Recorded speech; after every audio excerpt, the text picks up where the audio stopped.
दोस्तों नमस्कार। Colonel Ajay, CEO Ajay astro money group, first global astro finance digital channel से आपसे मुखातिब होता हूं। आज है 30 सितंबर सन 2024। दोस्तों आज है सोमवार और आज के एपिसोड में हम चर्चा करेंगे खाद्य तेल इंपोर्ट ड्यूटी बढ़ाने का फैसला क्या सरकार बदल सकती है या संशोधन कर सकती है। जानिए विशेष रिपोर्ट। दोस्तों अजय एस्ट्रो मनी गुरु देश का पहला चैनल है जो 42 कमोडिटीज 5 मार्केट पर लगातार अपडेट और विश्लेषण आप तक प्रस्तुत करता है। हर महत्वपूर्ण खबर आप तक पहुंचाने की जिम्मेदारी लेता है। दोस्तों यदि आप हमारे चैनल पर नए हैं, पहली बार आए हैं और अभी तक सब्सक्राइब नहीं किया है, यदि चैनल पसंद आए तो ही आप सब्सक्राइब कीजिएगा, साथ साथ बेल आइकन यानी घंटी के निशान को भी पुश कीजिएगा। दोस्तों खबर निकल के आ रही है कि खाद्य तेलों की इंपोर्ट ड्यूटी बढ़ने के बाद भारत में खाद्य तेलों के दाम आसमान छूने लगे हैं।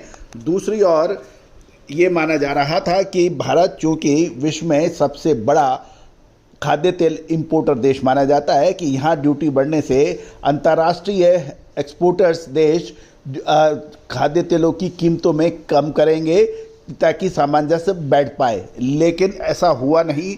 ना कि भारत के अंदर भी खाद्य तेलों की कीमतें आसमान छूने लगी, दूसरी ओर अंतर्राष्ट्रीय बाजारों के अंदर भी खाद्य तेल लगातार महंगे बन गए। इसका असर ये हुआ कि खुदरा दाम खाद्य तेलों के आसमान छूने लगे हैं और दूसरी ओर फेस्टिवल सीजन बिल्कुल सर पर है। कुछ व्यापारिक संगठनों ने इसका एक संशोधन करने की डिमांड भी की है। कैट के राष्ट्रीय मंत्री शंकर ठक्कर बताते हैं कि खाद्य तेलों की इंपोर्ट ड्यूटी बढ़ाने संबंधी सरकार का दाव उल्टा पड़ गया है।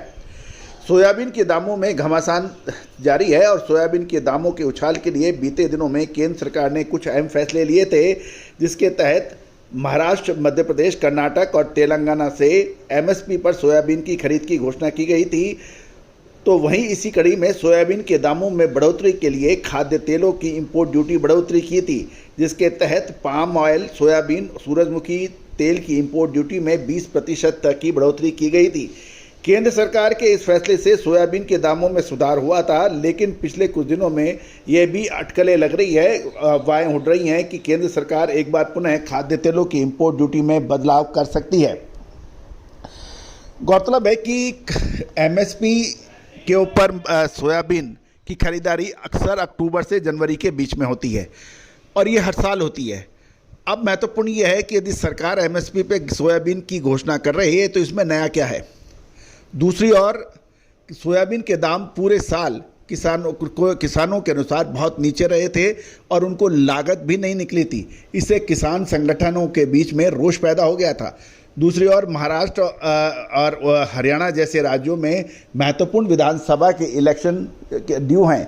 इनको देखते हुए सरकार किसान संगठनों को नाराज शायद ना करना चाहती थी, इसलिए इसकी वजह से भी ड्यूटी बढ़ाई गई और साथ साथ एमएसपी के ऊपर सोयाबीन खरीदने की घोषणा की गई। लेकिन अखिल भारतीय खाद्य तेल व्यापारी महासंघ के राष्ट्रीय अध्यक्ष एवं confederation of India traders CAIT के राष्ट्रीय मंत्री श्री शंकर ठक्कर ने बताया, केंद्र सरकार ने 14 सितंबर को इंपोर्ट ड्यूटी में 20% की बढ़ोतरी की थी। उन्होंने ये भी बताया कि इससे पहले जब भी भारत इंपोर्ट ड्यूटी में बढ़ोतरी करता था, खाद्य तेलों के बड़े एक्सपोर्टर देश एक्सपोर्ट शुल्क में कटौती करते थे, लेकिन इस बार बड़े उत्पादक देशों ने एक्सपोर्ट शुल्क में कोई कटौती नहीं की और अंतर्राष्ट्रीय बाजारों में भाव बढ़ गए। इसके उलट भारत सरकार के फैसले के बाद इंटरनेशनल बाजारों में खाद्य तेलों की कीमतों में तेज उछाल देखने को मिला। कैट के राष्ट्रीय मंत्री श्री ठक्कर के अनुसार खाद्य तेलों की इंपोर्ट ड्यूटी बढ़ाने संबंधी भारत सरकार का दाव उल्टा पड़ गया। शंकर ठक्कर के मुताबिक सरकार ने नए विकल्प ढूंढने शुरू कर दिए हैं और सूत्रों से मिली जानकारी के मुताबिक कृषि मंत्रालय में कृषि लागत और मूल्य की कृषि वस्तुओं के लिए गतिशील आयात शुल्क संरचना की सिफारिशों को भी लागू किए जाने की संभावना बन गई है। ठक्कर ने यह भी बताया कि प्रस्तावित टैरिफ प्रणाली तिलहन के लिए न्यूनतम समर्थन मूल्य के साथ घरेलू और वैश्विक कीमत पर आधारित होगी। कृषि मंत्रालय द्वारा यदि गतिशील इंपोर्ट शुल्क संरचना को ठीक से अध्ययन नहीं किया गया तो हितधारकों को गतिशील इंपोर्ट शुल्क लागू करने वाली कमेटी में शामिल नहीं किया तो ये दाव भी उल्टा पड़ सकता है। यह बताया जा रहा है कि गतिशील इंपोर्ट ड्यूटी का असर आम उपभोक्ता से लेकर किसान, इंपोर्टर्स और विक्रेताओं को प्रभावित करता है। इसलिए सरकार को सभी घटकों को इस नई प्रणाली लागू करने से पूर्व कमेटी के अंदर यह सुझाव मांगने चाहिए। दोस्तों, आपको याद होगा हम पिछले लगातार 2 से 3 सालों में आपको इस बात की वकालत करते हुए देखे गए हैं कि हमने इसका विभिन्न संगठनों की सम्मेलनों में भी हमने ये कहा था। आपको याद होगा कि एमएसपी और एमआरपी यानी मिनिमम सपोर्ट प्राइस और एमआरपी के बीच में समायोजन होना चाहिए। एमएसपी हमेशा एमआरपी के हिसाब से होना चाहिए, और क्योंकि एमएसपी डायरेक्ट किसानों से जुड़ी हुई है जो कि अन्नदाता माने जाते हैं और वो पैदावार करते हैं, और एमआरपी मैक्सिमम रिटेल प्राइस वो एंड यूजर है, उपभोक्ता है जो उसका इस्तेमाल करता है। और अक्सर होता ये है कि बाज़ारों के अंदर सोयाबीन और महत्वपूर्ण कृषि उपज कई बार एमएसपी से काफ़ी नीचे दामों पर बिकती है, और दूसरी ओर एमआरपी यानी मैक्सिमम रिटेल प्राइस के अंदर कोई कमी नहीं आती। हमारा यही कहना है कि यदि एमआरपी और एमएसपी के बीच में सामंजस्य होगा तो उपभोक्ता भी लाभान्वित होंगे, साथ साथ किसान भी लाभान्वित होंगे।